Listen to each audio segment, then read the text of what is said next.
هو ليه الإنترنت في مصر عمره ما بيتصلح؟ سؤال بسيط جدا، بس كل ما نحاول نجاوب عليه نكتشف إن الإجابة مش في الكابلات ولا في السرعة، الإجابة في الناس اللي مش عايزة أصلا الإنترنت يتصلح.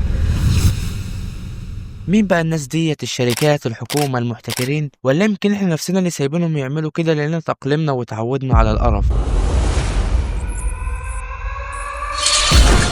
السلام عليكم ورحمة الله وبركاته. عامل ايه يا اخويا؟ واهلا بيك في فيديو جديد. احنا عايشين في بلد كل يوم تقول لك نفس الجملة: النت في مصر هيتحسن قريب. كل شوية يقول لك بنطور البنية التحتية، بنوسع الشبكة، بنزود السرعة، ومع كل وقتهم نفس النت اللي بيهنج ونفس التحميل اللي واقف ونفس الخدمة اللي بتصلح بس لما الناس تهين. السؤال هنا: ليه الانترنت في مصر عمره ما بيتصلح؟ هل في ناس مستفيدة انك تفضل محبوس في باقات محدودة وسرعات ميتة وتفضل متأخر عن كل اللي حواليك؟ ومين اصلا الناس ديت؟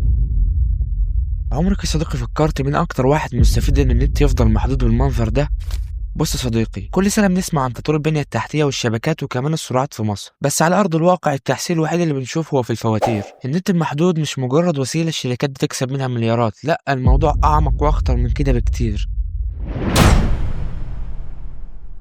وانا بصراحة هحاول اتكلم بحذر شوية، لان في حاجات لو اتقالت ممكن تسبب مشاكل كبيرة جدا، بس خلينا نحاول نفهم الصورة بهدوء. النت السريع والرخيص والمفتوح قوة جبارة، دي أداة للتعليم ومتابعة اللي بيحصل في العالم وتكوين وعي كبير جدا عند الشعوب. لما النت يبقى ضعيف ومحدود بيبقى صعب جدا انك تتابع محتوى بجودة عالية، بيكون صعب تنافس كفريلانسر او مبرمج بيحتاج يحمل ويرفع ملفات بمئات الجيجات، وبرضه صعب تنظم اي حاجة على السوشيال ميديا محتاجة انتشار سريع وقوي. باختصار، النت المحدود ده بيقلل من قدرة المواطن المصري انه يتعلم ويعبر عن رأيه ويفكر بره الصندوق. سرعة قليلة وباقة محدودة يعني وعي أقل وتضييق لأفق البني آدم والمجتمع. وهنا لازم أقول لك حاجة: عشان تفهم اللي بيحصل حواليك لازم تدور بنفسك على الحقيقة، وده بالظبط اللي بنعمله في قناتنا الجديدة ترش بالعربي. قناة بتغوص في الشأن العربي بكل أبعاده: السياسي، الاجتماعي، والتاريخي. بتقدم لك تحليل مبني على مصادر موثوقة ورؤية من زوايا مختلفة، بعيد تماما عن أي انحياز سياسي أو ديني أو عرقي. هدفنا ببساطة إنك تفهم اللي بيحصل بعيون عربية حرة. فلو مهتم ما تنساش تنزل تدعمنا باشتراك في القناة الجديدة.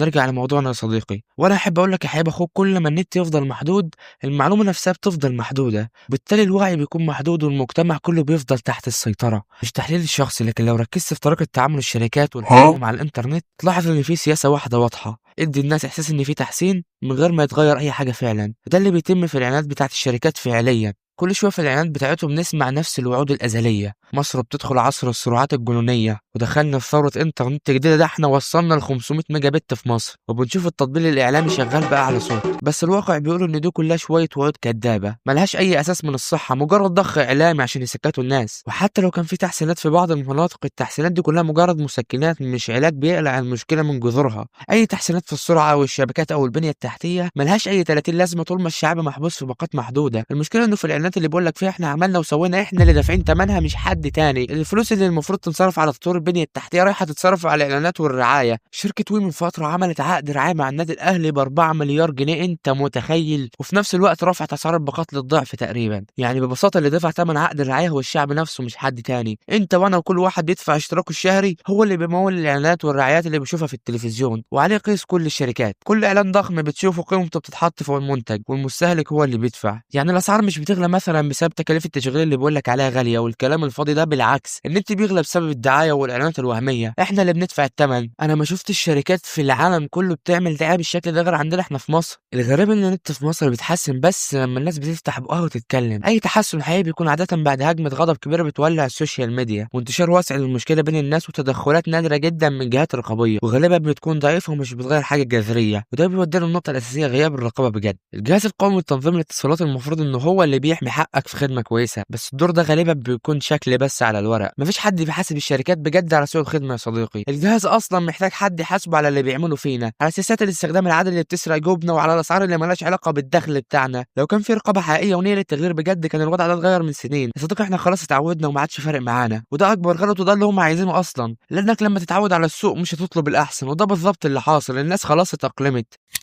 ليه دايما التحسين شكلي مش فعلي؟ وليه الناس بتصدق؟ هل عشان مفيش رقابة حقيقية، ولا لأن الإعلام والمسؤولين بيقنعوا الناس إن دي طفرة وتقدم ورقمنة؟ احنا بندفع والشركات تكسب، بس فين الفلوس دي رايحة؟ ليه رغم الأسعار اللي بتزيد الخدمة ما بتتحسنش بنفس النسبة؟ هل فعلا الفلوس دي بتتصرف على تطوير الشبكة، ولا بتضيع في العقود والمكافآت والترويج الإعلامي والرعاية؟ لو كل جنيه بندفعه فعلا رايح لتطوير البنية التحتية كنا دلوقتي على الأقل خالص بناخد نص السرعة اللي في دول تانية بنفس السعر. اللي يخوف مش إن النت بطيء، اللي يخوف إن الناس خلاص بطلت تشتكي. الناس قالت هو ده الطبيعي السريع، وده أخطر حاجة، لأن السكوت معناه رضا، والرضا معناه إن الوضع عمره ما هيتغير. بس السؤال هنا لحد إمتى؟ لحد إمتى نفضل نسمع نفس المبررات ونفس الوعود؟ طول ما إحنا مستسلمين ومتأقلمين، وطول ما وعودهم بتنجح إنها تهدينا، الوضع هيفضل زي ما هو. النت المفتوح في مصر مش مشكلة كابلات، هو قرار إداري واقتصادي، والظروف أعتقد ممكن تكون معروفة للبعض. الحل هيبدأ لما نرفض كلنا مبدأ التحسين اللي على الورق بس، نطالب بإلغاء سياسة الاستخدام العادل للإنترنت الأرضي بشكل نهائي، وأسعار عادلة تليق بجودة الخدمة والدخل، رقابة قوية ومستقلة تاخد قرار حقيقي ضد أي شركة بتلتزمش بأقل المعايير العالمية. وبس كده يا صديقي، وسلام.